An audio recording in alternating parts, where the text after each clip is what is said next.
Hello students, welcome back to economics pulse. मेरा नाम अंजलि है और मैं आपको इकोनॉमिक्स पढ़ाती हूँ। तो चलिए आज की क्लास हम स्टार्ट करते हैं। आज की क्लास में हम डिस्कस करेंगे मोनोपोली और परफेक्ट कंपटीशन के बीच में डिफरेंस। ठीक है, तो हम उसका कंपैरिजन करेंगे कि परफेक्ट कंपटीशन में क्या क्या चीज़ें होती हैं और मोनोपोली में क्या क्या चीज़ें डिफरेंट होती हैं। तो सबसे पहले परफेक्ट कंपटीशन की बात कर लेते हैं। परफेक्ट कंपटीशन की बात करें तो वहां पे large number of buyers and large number of sellers होते हैं। On the other hand monopoly में सिर्फ एक ही सेलर होता है। ठीक है, और यहाँ पे जो परफेक्ट कंपटीशन में जो फर्म्स हैं वो लार्ज होती हैं, देयर आर लार्ज फर्म्स। और अगर हम बात करें मोनोपोली की, उसमें सिर्फ एक ही फर्म होती है जिसको हम क्या बोलते हैं, एक ही फर्म होती है, उसको हम इंडस्ट्री बोलते हैं।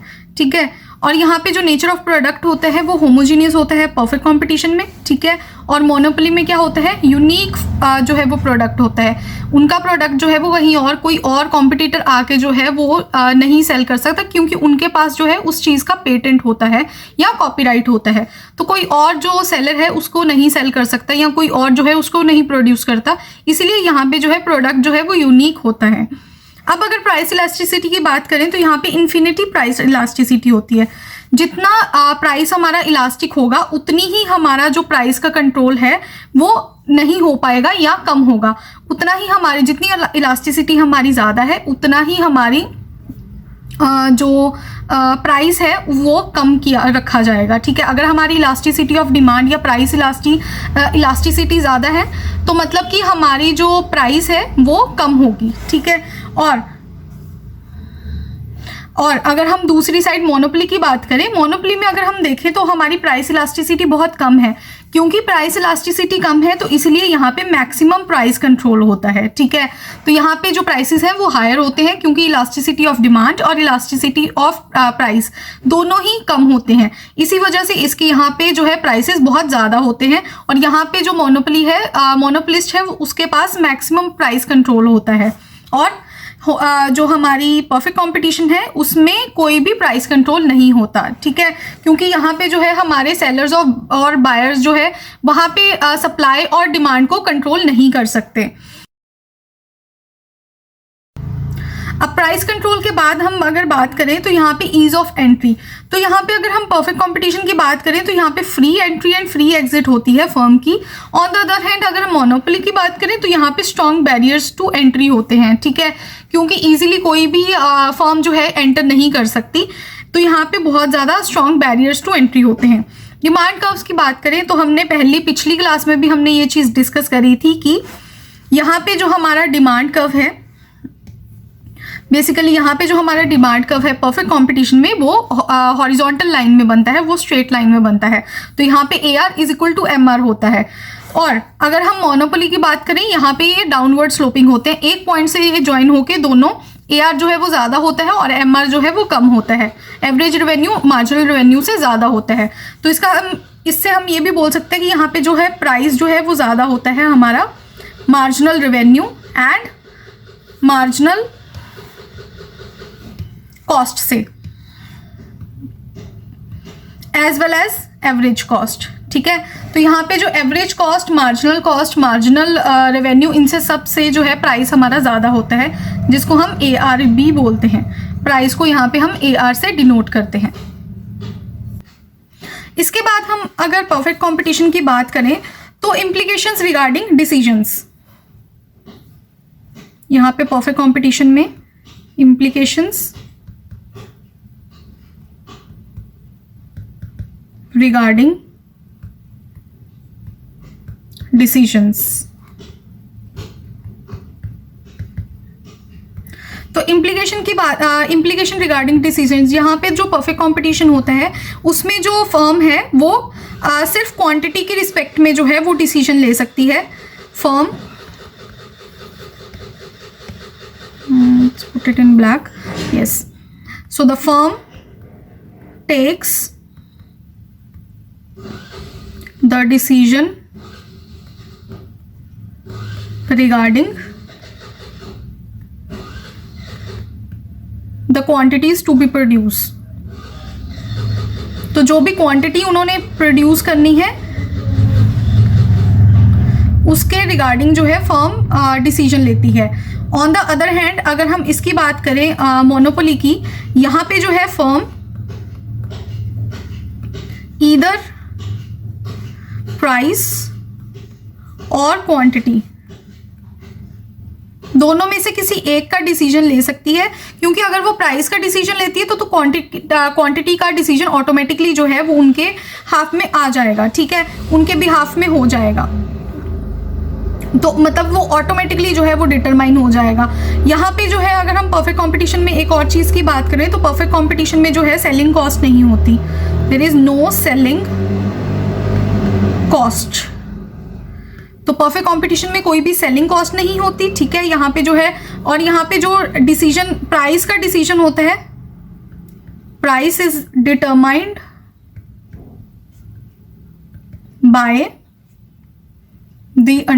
By the industry. तो यहाँ पे जो इंडस्ट्री है वो प्राइस डिटरमाइन करती है। ऑन द अदर हैंड जो मोनोपोली है वो प्राइस भी डिटरमाइन कर सकती है, क्वांटिटी भी कर सकती है, तो दोनों में से कोई एक चीज़ जो है वो करती है डिटरमाइन। मोनोपोली में जो मोनोपोलिस्ट है वो एक चीज़ डिटरमाइन करेगा, इधर प्राइस और इधर क्वांटिटी, ठीक है। So that is all about इनका जो डिफरेंस है, बस यही चीज़ें थी, ठीक है, जो डिफरेंस में हमने डिस्कस करनी है। इसके अलावा और तो कोई खास चीज़ इसमें डिस्कस करने वाली नहीं है। अब इसके अलावा हमने बात करी थी अपनी पिछली क्लास में मोनोपोली में कि हम जो है इसके मेजर्स भी करेंगे, ठीक है। अब हम बात करेंगे मेजर्स ऑफ मोनोपोली पावर, ठीक है। तो मेजर्स ऑफ मोनोपोली पावर में बेसिकली हम क्या डिस्कस करते हैं, मेजरली इसमें दो जो है हमने फॉर्मूलेज डिस्कस करने हैं, एक हमने लर्नर्स का करना है, दूसरा बेन्स का करना है। उससे पहले हमारा एक मोनोपोली पावर का जो है एक फॉर्मूला है, that is monopoly power is inversely related to हमारी जो इलास्टिसिटी ऑफ डिमांड है, ठीक है। तो इलास्टिसिटी ऑफ डिमांड जितनी कम होगी, if elasticity of demand is low, then monopoly power is high. That means, which means monopolist will charge high price and vice versa. तो अगर हमारे इलास्टिसिटी ऑफ डिमांड जो है वो कम है तो हमारी मोनोपोली पावर जो है वो हाई होगी, ठीक है। और साथ के साथ जो मोनोपोलिस्ट है वो हाई प्राइस जो है वो चार्ज करेगा। और ऑन द अदर हैंड अगर हमारी इलास्टिसिटी ऑफ डिमांड हाई होगी, if elasticity of demand is high, monopoly power is low,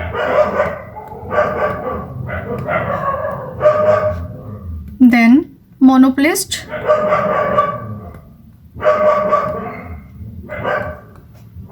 will charge low price. So that is all about ये जो है हमने पिछली क्लास में भी डिस्कस करा था, तो मैंने यहाँ पे भी जो है इसको एक समरी फॉर्म में लिख दिया है। अब जो है हम इसमें दो मेजर्स पढ़ते हैं। सबसे पहले हम पढ़ते हैं लर्नर्स। हमारा लर्नर्स मेजर में जो है हमारा जो फॉर्मूला होता है मोनोपोली पावर का, वो होता है मोनोपोली पावर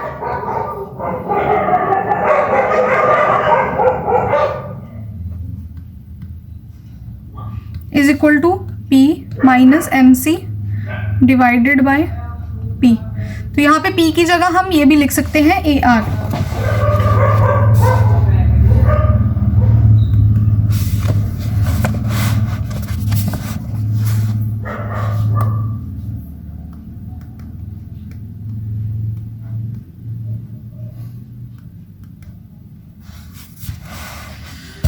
तो ये हमारा लर्नर्स मेजर है, ठीक है। यहाँ पे अगर हम बात करें, अगर प्राइस और मार्जिनल कॉस्ट में जितना ज़्यादा डिफरेंस होगा, एक चीज़ और लिख लो यहाँ पे, that is larger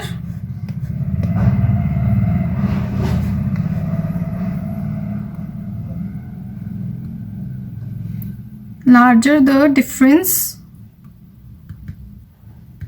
between price and marginal cost, greater is the monopoly power.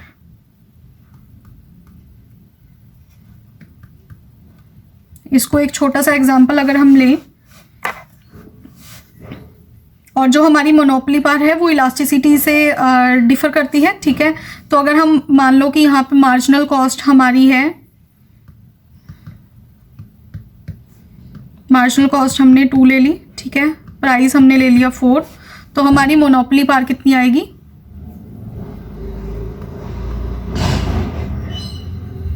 तो monopoly power is equal to 4 minus 2 divided by 4, that is, यहाँ पे जो है हमारी यहाँ पे जो डिफरेंस है मार्जिनल कॉस्ट और प्राइस के बीच में, ये कम है, इसलिए हमारी मोनोपोली पावर जो है वो यहाँ पे कम आई है। और यही इलास्टिसिटी की बात करें तो अगर मान लो इलास्टिसिटी ऑफ डिमांड जो है हमारी 2 है, तो हमारी मोनोपोली पावर कितनी आएगी?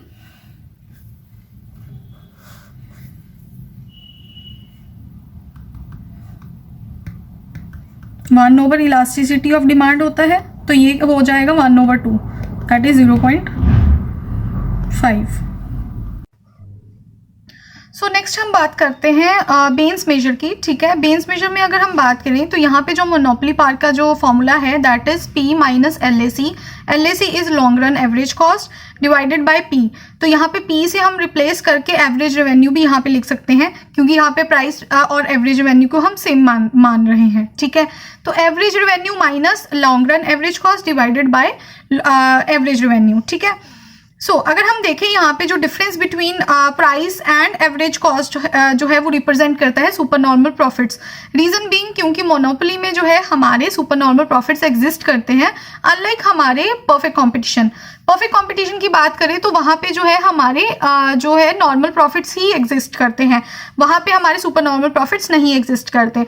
और दूसरी चीज़ की बात करें, हमारी जितना ज़्यादा हमारा प्राइस और एवरेज कॉस्ट उसमें डिफरेंस होगा उतना ही हमारे सुपर नॉर्मल प्रॉफिट्स होंगे, ठीक है। तो ये चीज़ जो है नोट करने वाली है, ये दोनों चीज़ें आप नोट कर सकते हैं। और एक चीज़ और जो है परफेक्ट कंपटीशन में अगर हम बात करें तो परफेक्ट कंपटीशन में बेसिकली जो हमारे सुपर नॉर्मल प्रॉफिट्स हमने बात करी कि नील होते हैं, तो वहाँ पे जो हमारा मोनोपोली पावर है वो भी हमारा जो है वो 0 रहेगा परफेक्ट कंपटीशन में, ठीक है। और दूसरी चीज़ जहाँ पे हमारे सुपर नॉर्मल प्रॉफिट्स मोनोपोलिस्ट में होते हैं वो हमारा यूजुअली लॉन्ग रन ही होता है, ठीक है, जो हमने पिछली क्लास में भी डिस्कस करा था। लॉन्ग रन में जो है मोनोपोलिस्ट जो है वो सुपर नॉर्मल प्रॉफिट जो है अर्न कर रहा है, ठीक है। तो ये हमेशा जो हमारा मोनोपोली पावर है ये हमेशा ये 0 से ज़्यादा ही रहेगा। मोनोपोली में हमारा मोनोपोली पावर जो है वो 0 से हमेशा ज़्यादा ही रहेगा, क्योंकि यहाँ पे सुपर नॉर्मल प्रॉफिट्स ही अर्न करे जा रहे हैं, ठीक है। So that is all about ये जो 2 मेजर्स थे ये हमने डिस्कस करने थे। एक चीज़ और इसमें थी प्रॉफिट्स की, तो यहाँ पे जो डिफरेंस है इसमें लिख लो आप profits. So in perfect competition, the firm earns only normal profits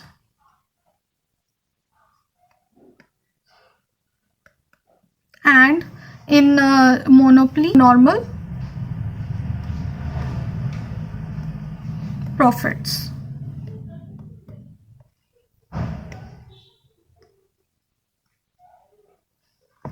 ठीक है, so that was all about today's class. आज हमने बेसिकली क्या क्या चीज़ें डिस्कस करी हैं। आज हमने डिफरेंस डिस्कस करा है परफेक्ट कंपटीशन और मोनोपोली के बारे में, ठीक है। हमने दोनों फॉर्म्स ऑफ मार्केट को डिटेल में जो है एनालाइज करा है, क्या उनके फीचर्स होते हैं, ठीक है। उन फीचर्स के बेसिस पे हमने उन दोनों का डिफरेंस जो है वो क्लियर किया है। और उसके बाद उसके डिमांड कर्व्स के बारे में हमने डिस्कस करा, फिर उसके बाद उनकी इम्प्लीकेशंस रिगार्डिंग द डिसीजन, वो डिसीजन मेकिंग परफेक्ट कंपटीशन और मोनोपोली में डिसीजन मेकिंग कैसी होती है। लास्टली हमने डिस्कस करा मोनोपोली पावर के मेजर्स के बारे में, जिसमें हमने एक हमने मोनोपोली पावर और इलास्टिसिटी ऑफ डिमांड का जो है एक रेसिप्रोकल में हमने फॉर्मूला डिस्कस करा, और उसके साथ ही हमने 2 और फॉर्मूलेज डिस्कस करे about the Lerner's measure and second was the Bain's measure. ठीक है, तो ये 2 चीज़ें हमने डिस्कस करी हैं। सो आज की क्लास में आई होप जो है आपको समझ आया होगा जितना अभी तक मैंने करवाया है। आई होप आप जो पिछली क्लासेस हैं वो भी जो है एक बार देख रहे हैं, क्योंकि पिछली क्लासेस में जो मैंने मोनोपोली की चीज़ें कराई हैं, मोनोपोली पावर के बारे में डिस्कस करा है, प्राइस डिस्क्रिमिनेशन के बारे में डिस्कस करा है, ये चीज़ें समझ में आएंगी तभी जो है ये थर्ड क्लासेस की समझ में आएगी। So please do watch that classes also. So that was all about today's class. अगर वीडियो अच्छी लगी तो लाइक करना, और नए आए हो तो चैनल को सब्सक्राइब करना ना भूलिए। मिलते हैं अगली क्लास में।